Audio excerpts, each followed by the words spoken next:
I'm going to attempt the Appalachian Trail 2022, so let's discuss the gear I've changed up from 2021.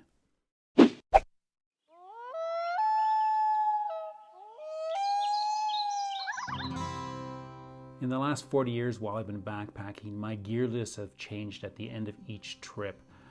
They've evolved because of techniques I've learned, experiences I've had, changing technology, and advances in gear design. So there's no surprise that for next year I'll have slightly different kit than I had last year.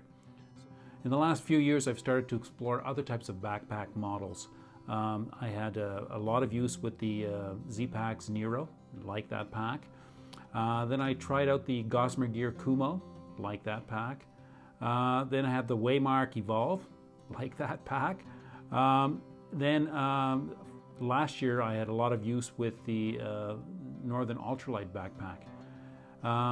They've all served me well, and they've all been great at some levels, but there are also some shortcomings which lead me to keep trying new options. So this year I'm changing it up from last year. Last year on the Great Divide Trail I used the Northern Ultralight pack. Really like this pack, super well made. They use the toughest materials. It's as durable as can be, but the shoulder straps I was not fond of. They weren't super comfortable for me. So out with that and in with my Light AF Curve 35. So it's very similar to the other pack. It's a similar design. It's a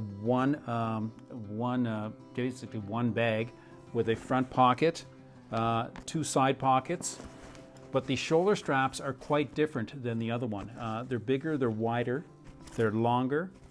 They also have a daisy chain which accommodates all sorts of add-ons, and they have these integrated pockets on the front.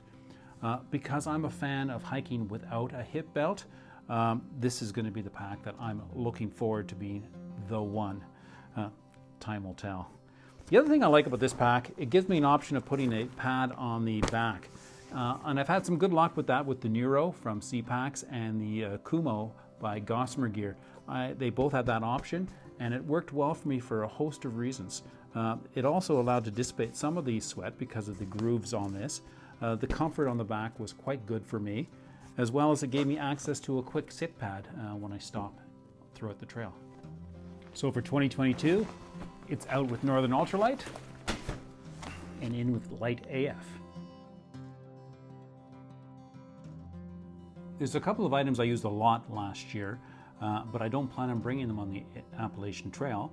One is my Garmin InReach. Don't think I need it because we're going to be in cell service most of the time, and there's also lots of people on the trail in the event that there's an issue, so that's no longer needed. Out with that. My bear spray.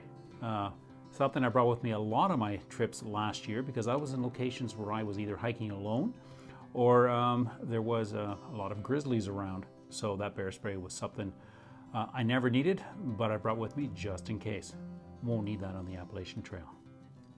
Last year in 2021, I cooked most of my trips. I cold soaked some of my trips, and I learned to like cold soaking. So this year for the Appalachian Trail, it's out with the cook and in with the cold soak. Last year I attempted these HydroPack 600 mils water bottles. These are mostly meant for long distance runners, but I thought they'd be good for hiking. I had them in my chest pocket on my backpack, and I just was able to suck the water out without removing the lid. Served me well, but the problem was they weren't durable enough. So I'm abandoning that. I'm going back to my smart water bottles with my accessory caps from CNOC.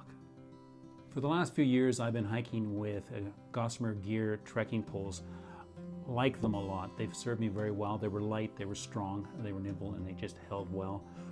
But I broke one last year, bushwhacking. Not a fault of the pole, it was user error. So I took the opportunity to upgrade, I don't know if it's an upgrade, to change it up. So I've got these CNOC carbon poles. Now, why these are different than the Gossamer Gear ones is they have the ability to go a little longer. And because they can go a little longer, I no longer need the pole jack, which I use for my Z-Packs Altiplex tent. So for 2022, I'm no longer using this because I'm using different trekking poles, the CNOC carbon fiber. While I'm on the trail, I like to use an analog watch with a bezel. So I can use the bezel to help time my next breaks. I found out if I use a digital timer, inevitably I can't hear the beep in the middle of the forest. So the bezel works well for me. So this year I'm upgrading to the Luminox, and it is a watch that has a tritium face piece here, so I can see the time at night. I don't know if it's an upgrade, I'm just trying something new. I've tried lots of portable filters, and this is my favorite, the Catadyne Be-Free. I won't bore you with the reasons why, but this is the 1 liter bag. Now, I'm going to try something a little bit different, not because there was any problem with this, but I'm going to try the smaller bag. This is the 600 mil, because it's just a little easier to fit in the side of my backpack. But I'm also going to supplement it with some purification tablets as well, so that I can use a bit of both. I generally have shied away from these for long trips, the purification tabs, because I'm concerned about the extra chlorine in my diet. Probably not that big of a deal. But in any case, I'll do a bit of both. Try that for 2022. The last few years I've been experimenting with this sit pad. It's more of a sleep pad. It's by Gossamer Gear. It's 1/8 inch thick. And I've used it as a sit pad. I use it as a back pad on occasion. And I've also used it to supplement my sleep system to give it a little extra warmth, a little R factor under my back. But it didn't last very well on the Great Divide Trail. Like so many things on the Great Divide Trail, this got beaten up and eaten up, and there was really nothing left of it. This is the second one I've got, but I'm going to try something a little different, and I'm going to not use that next year. This is just a simple sit pad, which I'm going to integrate in the back of my Light AF pack, and I just pull it off when I need be, and use it as my backrest as well as my sit pad. I want to have the extra support or extra R factor underneath my sleep system, but I'm going to fix that by upgrading my sleeping pad. Stay tuned. The last few years I've been using this a lot. This is the NeoAir XLite. This is the second one I've had. The first one started to lose air. On the last day of the Great Divide Trail, this started to lose air. So we're going to lose that for 2022. But I'm bringing in the NeoAir XLite. It's a little heavier, a little more durable, a little better R factor. So give and take. Is it going to be better than the other one? A little heavier, but certainly warmer and potentially more comfortable. So the last few years I've had great success with the Columbia hiking shirts, or their sun shirts. They wear well, the price is good, they block the sun, they block the bugs. But I just want to try something a little different. So out with that, and in with my new Patagonia hiking shirt. It's essentially the same shirt, slightly different materials, slightly different design, but I'm hoping it'll do the same thing and even better. The only other shortcoming about the previous shirt, the Columbia, was it wore a little bit fast. It wore out, I meant, and so hopefully this is a little more durable. So time will tell. Wish me luck.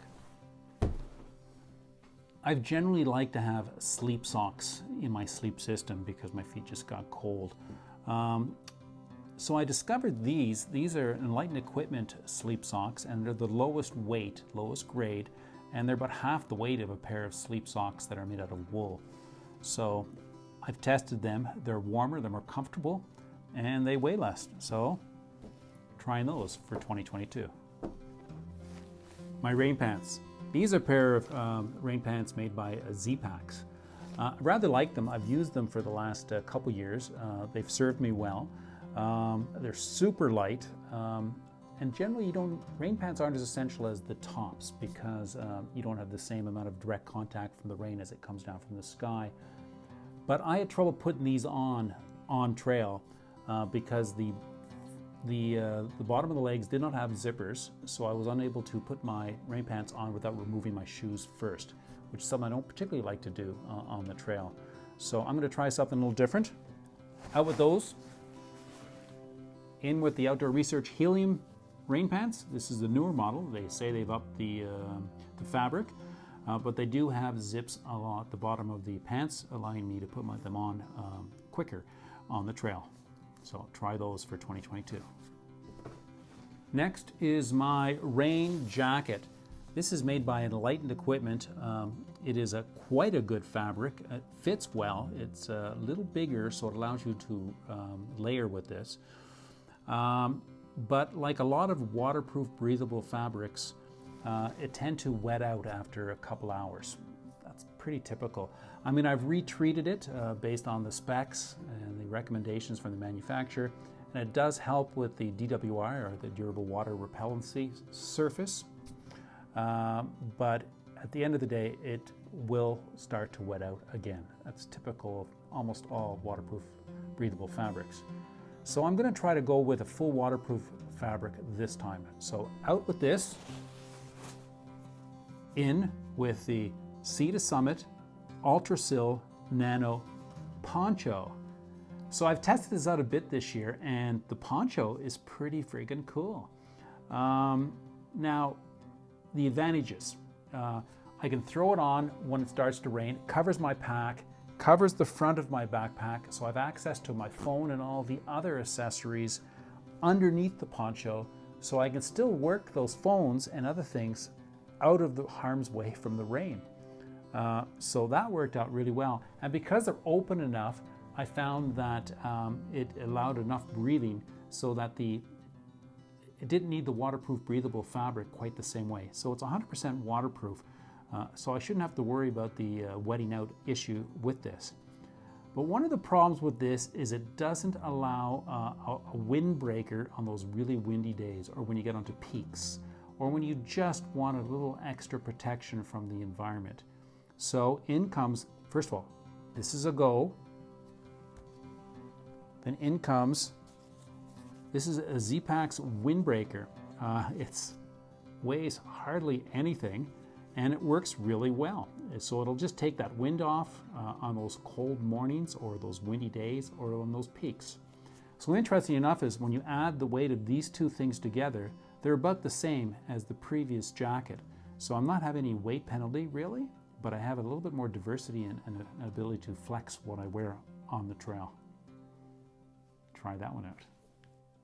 So those are my changes for 2022 and on the Appalachian Trail. I don't know if they're all going to work for me. Maybe they will, maybe they won't. But I have preliminarily tested all of them, and I have a good understanding what to expect. So I hope they'll work for me, but not a big deal if they don't. One good thing about the Appalachian Trail is there will be stores all along the route that I can change my gear if need be. But based on my past experiences, I think this is going to be good. Anyway, the best of luck. Get out there and hike and smile. You can find my complete gear list on our website.